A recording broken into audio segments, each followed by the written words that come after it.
Welcome to the Kickstart Your Edge Play to Win Leadership Podcast, where we've flipped the script with our groundbreaking modus operandi to bring you real, relevant, and relatable tactics and techniques to master your own play to win mindset. Talk about a superpower. It's time to iron your cape. What we know for sure is what got you here won't get you there. You can't see the spinach in your own teeth. And finally, hang on, because this one is really deep. Once you realize that you are the traffic, everything makes complete and unadulterated sense. Welcome to the Edge, where playing not to lose is not an option. What's up, Barley Soup? How you doing? I'm doing great. Hey, everybody. Today, what we're going to talk about is two ideas that sound very similar that people get mixed up. It's really two concepts that people talk about as interchangeable, but they're not. And one is about one team, and the other is about first team. Now, if you think about one team, it's like, oh, okay, great, everybody's one team, we're one big happy family. And you think about first team, it's like, okay, great, we're all in the same thing together. But the big difference between one team and first team mentality is, I think, Jen, the first team mentality really, truly challenges your thinking, because this first team mentality is something from years and years and years ago that Patrick Lencioni talked about in the 5 Dysfunctions of a Team book. And basically, the first team concept is so important because it's about the executive team and aligning the executive team and building trust with the executive team, helping the executive team have healthy conflict, accountability, commitment, and ultimately get results. Now, the first team puts that executive team first.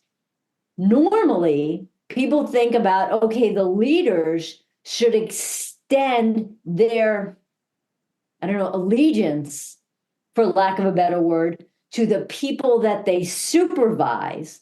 But the true allegiance and the premise of the first team is that first team, that executive team, that command staff, for lack of a better word, that needs to be where the solid trust and the allegiance really is, not with the people that those people supervise.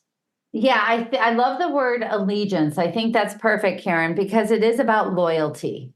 It comes to where, for a first team approach to leading the business, is my loyalty is to you, my peers that make up this executive team.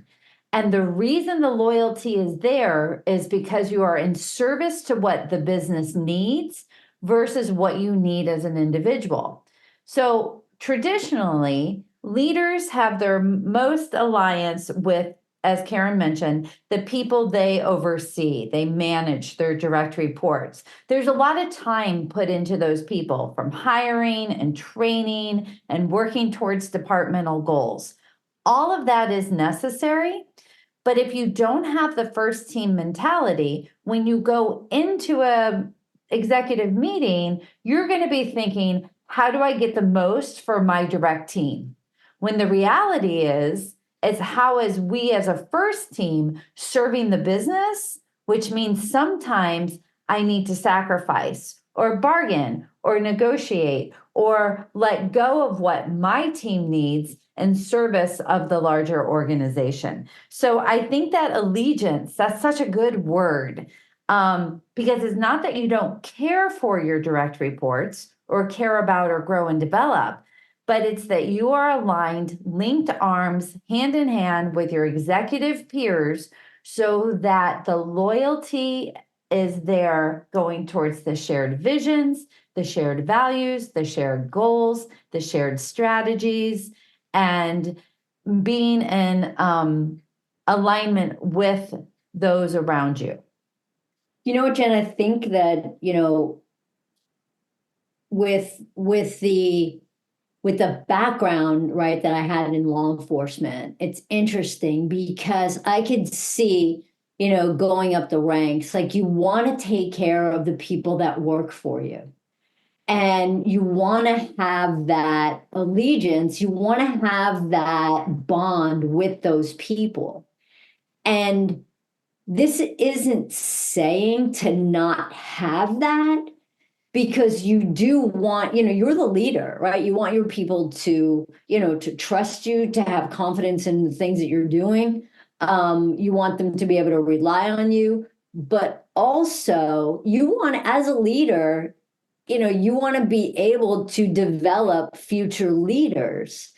But I think that a big part of this is that, again, as you go further and further up the ranks, and as we're talking about with executive teams here, when you get to that point in an organization where you are in that C-suite, and Jen and I work with people that are, work with executive teams all over the world, and the strongest teams that we work with are the ones that are able to develop this first team mentality. And that true connection between those people actually makes the connections with that next level down, and that next level down even stronger, because they get to see how solid a leadership team as a first team really truly is. I think that's so important, because I think where there's a misconception is, if my allegiance is to my executive team peers versus my direct team, what will my direct team think? They will be thrilled that the allegiance is there. When the executive team has a first team mentality, there is more clarity around goals, more clarity around execution, more clarity around results. There's less confusion and chaos throughout the entire organization that is really going to help people feel connected, aligned, and moving in the same direction. And, we first brought up the other concept is a one team. One team approach is important, because what that aspires to is working together, collaboration, communication, being able to come together. But the first team is really about the loyalty needed in order to have the entire organization rowing in the same direction. And so it's been interesting, as we're working with a new team coming up. It's an executive team. There's a lot of new members on it. We're starting out strong with them by really talking about what is a first team mentality, why do we avoid it, what are the benefits of it, so that we can co-create it as the team actually comes together. Jen, and also highlighting that the costs of not doing that. And part of this is going to be really helping these individuals right off the bat, we're in a room with them for 2 days, and it's going to be how much are they really going to get to know each other, creating that ability. How are we going to build trust with them? How are they going to, first of all, we're going in, how do we build trust with them so they trust us? But also, how do we start to have people in that room really truly trust each other as they grow as a team together? So we're going to be working with some real fun user manuals. We're going to be working with strengths with them, because it's so spot on to go in fresh out of the gate with a team and be able to see, okay, great, here are your strengths, right? From Clifton Strength Finders, we do those assessments, and being able to see everybody, like, what are those things that they're hitting out of the park?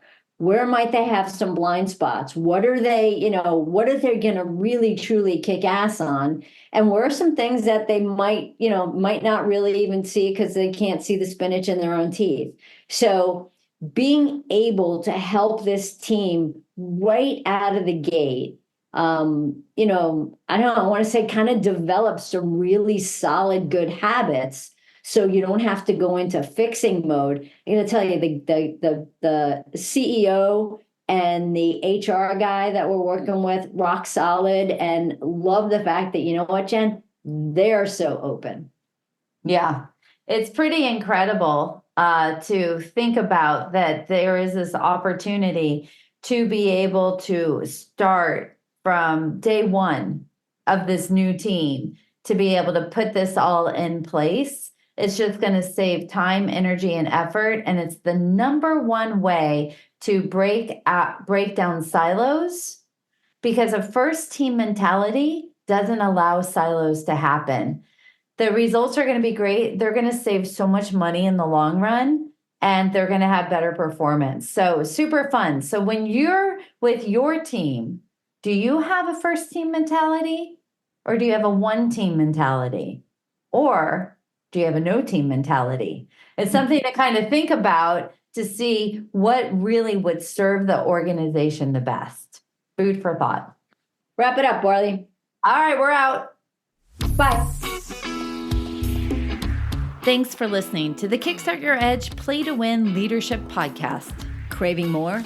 Of course you are. Check out our website at kickstartyouredge.com, where we fire you up, fan the flames of your competitive edge culture, and ignite your tenacious pursuit of an all-out play to win mindset.